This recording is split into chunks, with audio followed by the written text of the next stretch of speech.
मेरा नाम सूर्यदीप है और आपका स्वागत है मेरे यूट्यूब चैनल पर, जिस पर मैं आपको सुनाने वाला हूँ आपकी कहानी, जो कि है आपकी कब्जा मूवी से।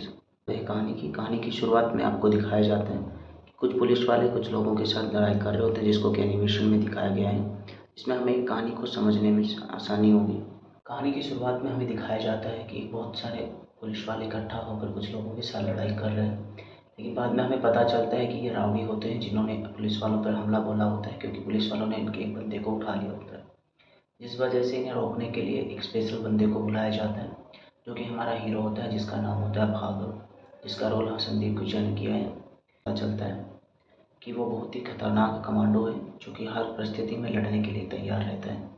इसलिए पुलिस वाले कहते हैं कि उसे नियुक्ति करनी है तो सारा कंट्रोल उसी के हाथ में देना होगा। यहाँ आने के बाद ये सभी से उनके नाम पूछता है। नाम पूछने पे कोई किसी को बताता है। अपने पिताजी के नाम के साथ उनका नाम पूछा जाता है। इसमें अलग अलग सभी अपना अपना इंट्रोडक्शन देते हैं। इंट्रोडक्शन के बाद एक बंदा जो कि बोलता है कि मेरा नाम नकुल है, मेरे पिताजी का नाम दिलीप है, जिसे देखकर जो अपना भागव इंस्पेक्टर है वो रुक जाता है।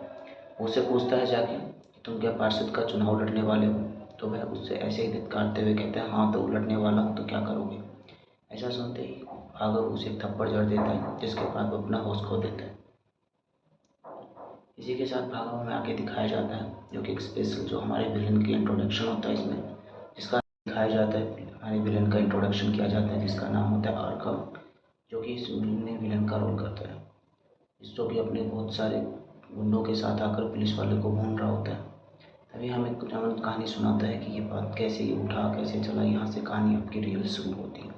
1945 से कहानी शुरू होती है, जिसमें संग्राम नगर नाम से एक अक्षर होता है, जहाँ पे वहाँ के राजा अमरेश्वर अपने दो बेटों के साथ रह रहे होते हैं, जिनका नाम होता है शंकरेश्वर और अक्रेश्वर, जो अपनी पत्नी तुलसी के साथ वहाँ रह रहा होता है, जो कि आक्रमण के दौरान यानी आज़ादी के समय से ही लड़ाई कर रहे होते हैं। इन्हीं लड़ाई के साथ उन्होंने अपना तिरंगा भी बनाया होता है, जो कि उन तिरंगे के साथ अपनी छत पे लगाते हैं अपना बना के। लेकिन इस बात से खफा होकर अंग्रेजी हुकूमत उन्हें तबाह करने के लिए बोलती है, जिससे कि खफा होकर उनके ऊपर ही धावा बोल दिया जाता है, और ढाका से जितने भी लोग आते हैं वो सारे उस पर आक्रमण करके अमरेश्वर और उनके लोगों को मार देते हैं। इसके बाद उनकी माँ तुलसी और अपने दो बेटों को लेकर अमरपुर आ जाती है, जहाँ पे एक स्वतंत्रता संग्रामी उन्हें वहीं पे अपने घर पर रहने के लिए जगह देता है। इसके बाद हमें दिखाया जाता है कि वहाँ पे बहुत से घटना होते हैं, जो कि उनकी माँ को छेड़ रहे होते हैं, जिससे घबरा कर उनका जो बेटा शंकरेश्वर है वो उसका हाथ काट देता है। हाथ काटने के बाद हमें आगे का सीन दिखाया जाता है, जिसमें 1991 के बाद का सीन होता है, जिसमें कि अब अग्रेश्वर और जो शंकरेश्वर है वो भी बड़े हो गए हैं। अग्रेश्वर है वो पुलिस में जॉब कर रहा होता है, जो कि अपने भाई को कॉल करता है और बताता है कि उसकी जॉब लग गई है। वो अग्रेश्वर बहुत ही ज़्यादा खुश होता है। दूसरे सीन में हमें दिखाया जाता है वीर बहादुर, जो कि अपनी बेटी के नृत्य को देखकर बहुत खुश होता है। लेकिन यहाँ पे जो उनकी बेटी है मधुमती, वो अग्रेश्वर से प्यार करती है। दिखाया जाता है कि वीर बहादुर और उनके अपोजिट पार्टी के बीच तनातनी चलती रहती है, इसमें बहुत ही तेज उनकी लड़ाई चलती रहती है, जिसका नाम होता है आपका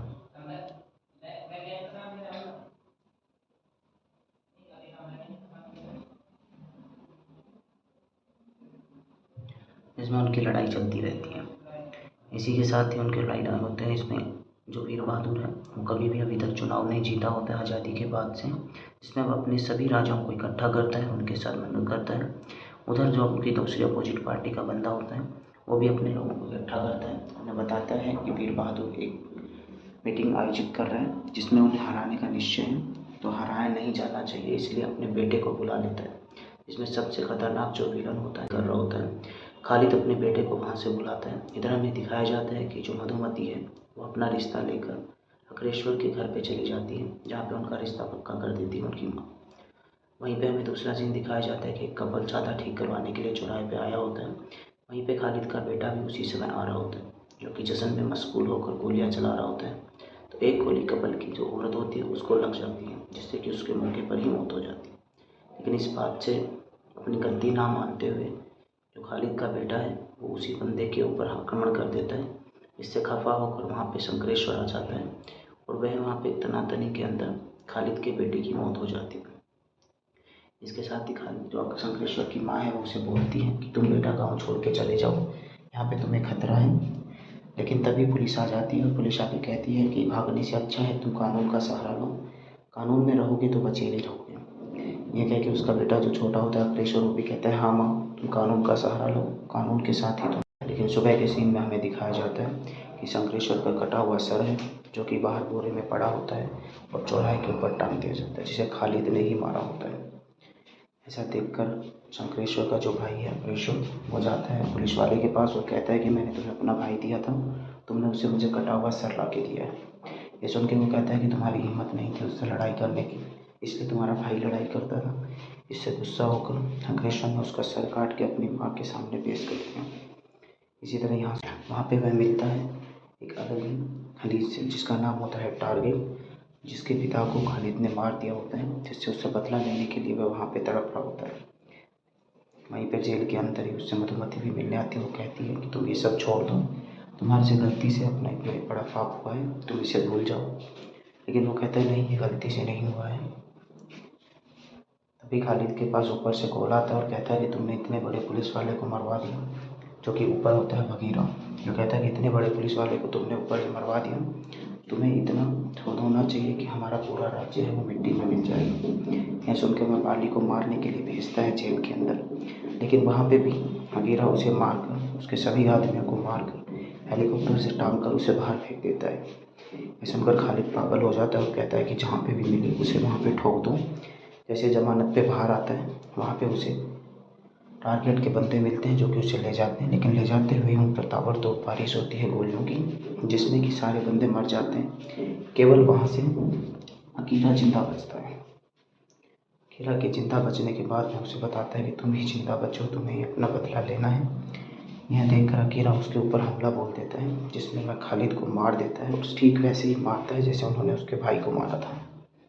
इसके बाद शुरू होता है असली तांडव, क्योंकि खालिद की मौत से जितने भी अंडरवर्ल्ड के लोग थे सारे बह गए थे, सारे अकीरा को मारने के लिए तड़प रहे थे।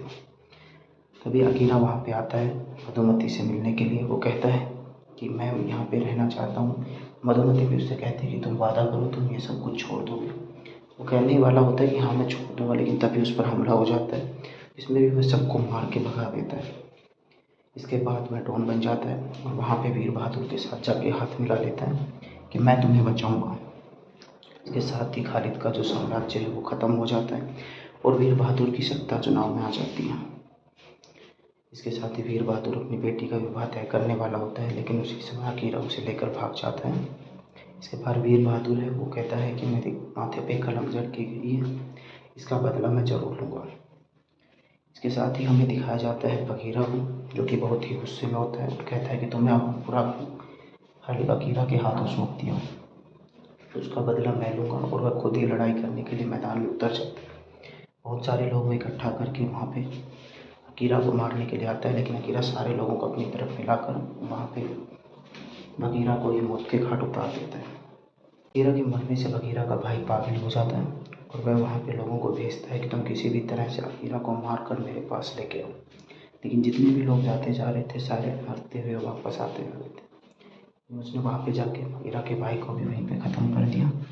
ख़त्म करने के बाद वहाँ से अपनी चैन की ज़िंदगी वहाँ पे जी रहा था अपने महल के अंदर, अपनी बीवी, अपनी माँ और अपने बच्चों के साथ।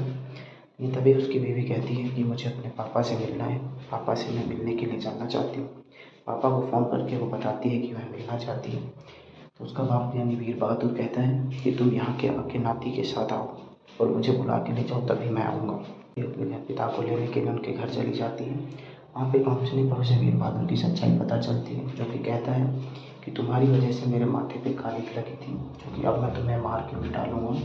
इस पर वो कहते हैं कि तुम्हें मेरा पति जिंदा नहीं छोड़ेगा, तुम्हारा पूरा साम्राज्य खत्म कर देगा। ना कहने पर वो कहती है कि मैंने बाहर से ढाका से लोगों को बुलाया, जो कि उधर तेरे पति को भी मार देंगे और इधर तू भी खत्म हो जाएगी। देखते हुए आगे का सीन दिखाया जाता है। मैं उनके बच्चों को और उसकी मधुमती को दोनों को मार देता है। उसी के साथ हमारा जो युद्ध है वो शुरू हो जाता है। दोस्तों ये थी कहानी, बताइएगा मुझे कैसी लगी ताकि मैं और भी कहानियाँ अपलोड कर सकूँ।